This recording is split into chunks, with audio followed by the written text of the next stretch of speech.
First impressions, it's good. I'm playing hooky. I'm gonna sneak out and play around a disc golf. So I don't always do this. It's pretty rare, so it's kind of a treat, but it's beautiful outside. I'm kind of taking a break from work. I hit a wall and yeah, that's where we're at. But today I want to talk about color grading and give some insight on my node tree, kind of where it's at now and how I'm, pretty much replicating jobs and work within DaVinci Resolve. In terms of color grading, I very much love color grading. If it were up to me, I'd probably be a full-time colorist and have a studio at home, and that would be the end of the game. But I do have skills beyond just that, and I like to employ those skills. So, but for now, I'll give you some insight. So I'll stop talking and let's go ahead and jump in.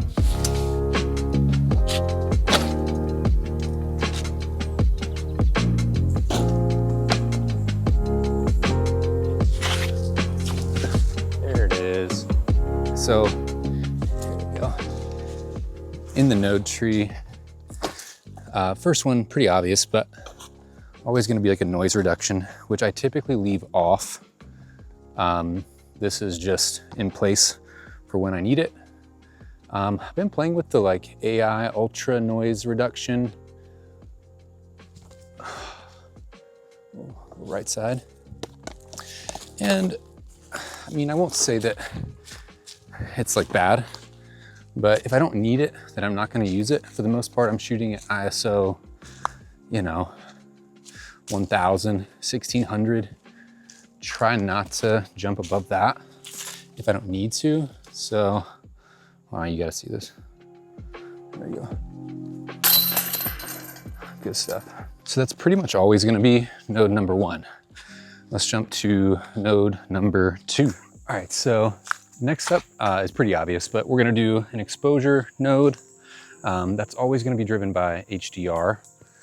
And I try not to use it if I don't have to, get it in camera, but pretty straightforward, single node built for exposure. So that's it.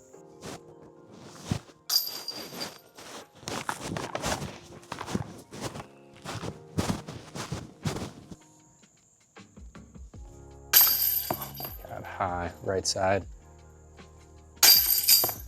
That was just a spit out. Damn. All right, so the next two are balance and saturation. Balance, pretty straightforward, just using a pretty standard technique here. And then for saturation, this is kind of where we get into the good stuff. So I found Iridescent color, and if you're not familiar, I would recommend it. I'll drop a link in the description, but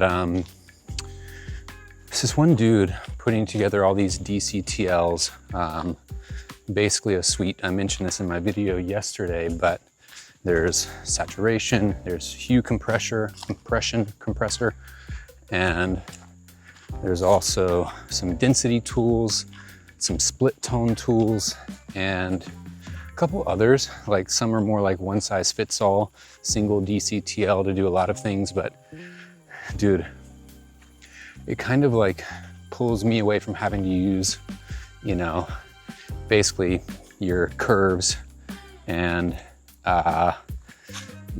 custom curves, hue, stuff like that.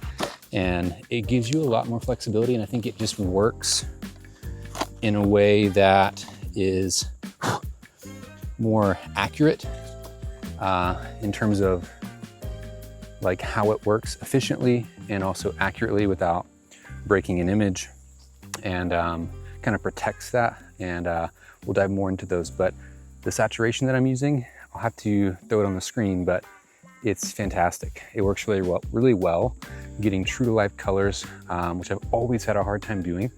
But now with this, among a few other tools that I'm getting to, you'll be able to see that yourself. It's just so peaceful out here. All right, so I'm looking at my node tree. Not that it's that complex. Again, these are just simple tools. Some of them I'm using more diligently and more aggressively. Some of them are just simple tweaks, dialing back the saturation of cyan. The hue compressor is doing a great job of kind of pulling any pinks in skin tones, a little bit more towards that skin tone line, and more natural place. I like to kind of give some density also to my reds, my warmer tones, and then bump the saturation on them just a little bit also, so like dense and saturated. So that's pretty much it. So after that, I'm gonna roll into glow. Actually, that's probably a great choice. Glow I don't use. Usually it's like default to off, but I'll tell you why I like it. Gets stable. Oh, come on, right on that tree. Great line. I think glow's often overused. It's a great tool, but I think I almost treat it more as a contrast tool. If you really kind of understand how it works, it's taking those super bright areas and kind of like richening them up and also adding some density to the shadows, probably the best way I could put it, knowing what I know. But a little bit goes a long way. If I'm not mistaken, it's always on soft light in terms of the blend mode. And dude, yeah, it's a nice touch when you don't expect it. It's also very likely that it's unnecessary for the image completely, but I usually keep it there at some default settings that I like, and I'll flip it on, see if I like it, and then if I do, it's staying on. That's so bad. There we go. Same result. I kind of like it gets stable for me. All right, so the next one, I'm using Resolve's native halation tool. And Genesis does have halation built in, and I'm not saying there's anything wrong with it. I think it is like more accurate and true to life, at least true to film. But you know, for me, if I do want to kind of turn up the volume to 11 a little bit, just for like a, I don't know, kind of a heavy look, then I kind of keep that there, but it's not always on. Usually by default, it'll be off and at a fairly like modest setting. But you know, that being said, the halation inside Genesis is great. It is true to film, which he clearly states, but for me, you know, sometimes you wanna zhuzh it up a little bit, kind of go crazy. So it doesn't have that effect, but not saying one's right or wrong, but for me, I keep that there if I want to use it. Jesus Christ, what the fuck was that? All right, so I guess I got one more default node. It's just an empty node that I leave for fixing any like problematic areas. Get past it. But usually I don't need it. For the most part, this workflow has kept me pretty tidy and pretty in check. So it's not been used a lot, but it is sometimes nice if like, God, I just need one more little bump of this or reduction of this. So I keep it there, just says fix, nothing's happening there. I love it, get there. Skip in. Oh my God. That's parked. JK, 30 deep. That's in.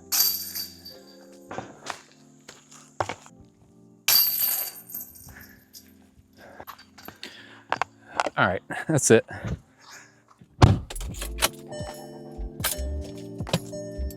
So, I don't mean to like leave you hanging on Genesis, but I wanted to save it for last. Kind of a quick overview. I've seen a couple of videos already, and for whatever reason, I thought I'd be one of the first, but I kind of dragged my feet a little bit. So yeah, that's on me. But first impressions of Genesis, there's a little bit of like, is this, like, is it even gonna be as good as I think or I want it to be? Because honestly, the price tag is like, damn, dude, I was thinking like something competitive with like a dehancer, which I've paid for dehancer. I have it. I enjoy it. You know, I don't really use it. I haven't used it in a while. I used it once I got it and then kind of stuck with it some, but Yeah, so, you know, Genesis, you're like, God, man, that's expensive. Now, for context, if you don't know, I think it's like $2,000, give or take. And I got it when it was on sale. And I also did the like Klarna pay 4 payments thing, mostly because, you know, I was like, oh, let me just spread this out.